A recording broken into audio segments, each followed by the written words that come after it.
कहाँ गेला लक्ष्मण राम, माता के गोदी छोड़ी के, रोबती कौशल्या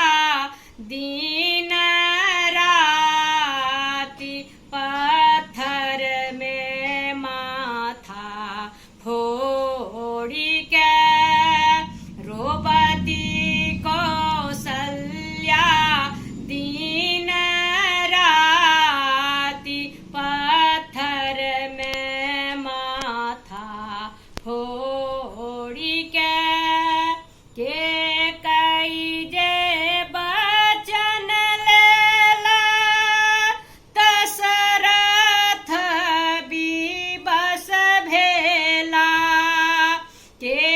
कई जे बचन लेला, दशरथ विवश भेला,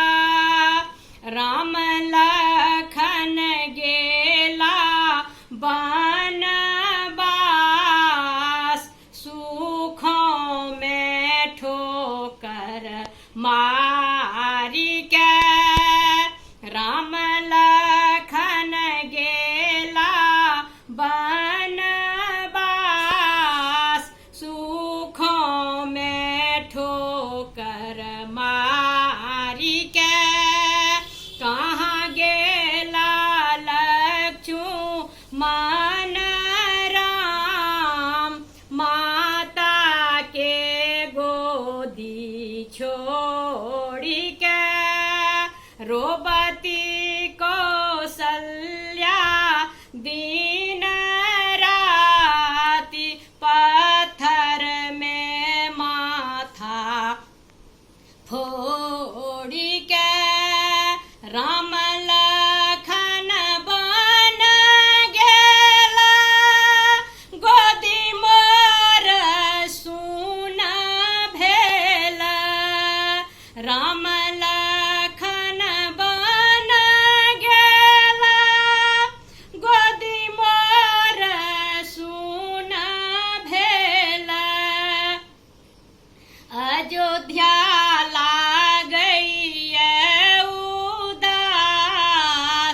राम के दुख जानी के, अयोध्या गई उदास, राम के दुख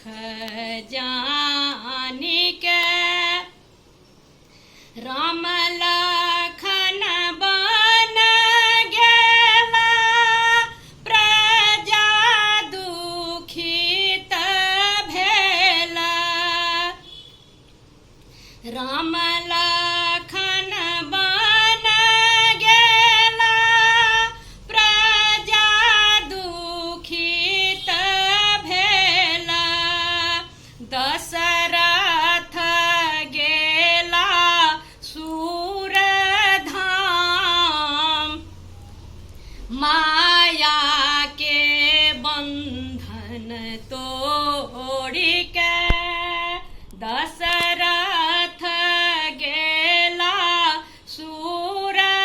सूरधाम, माया के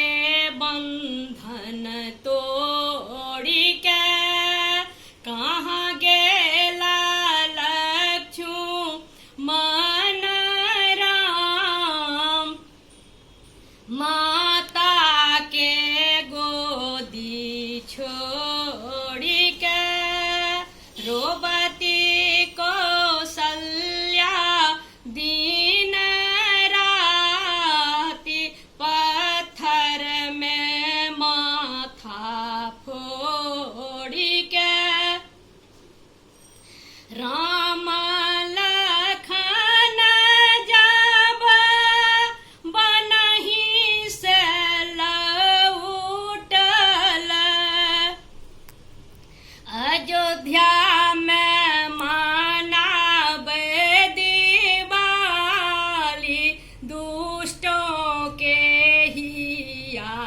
साली के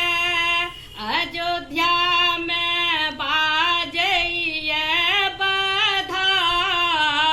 के कई के हिया साली के कहाँ